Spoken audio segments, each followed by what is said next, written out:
Hello everyone, today we are going to learn basic Photoshop tutorials how to save as PNG extension file. For example, I will create new file with the default template settings.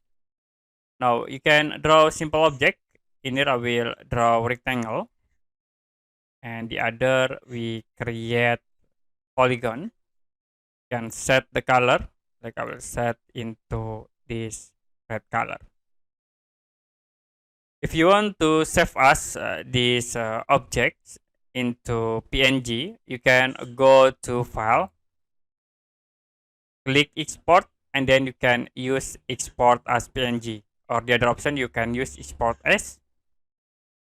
In here, you can change the format into PNG, and you can set for image size and the other options.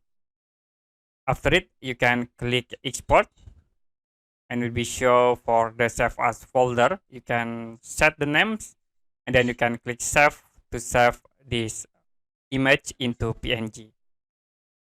Okay, that's it for basic Photoshop tutorials how to save as PNG.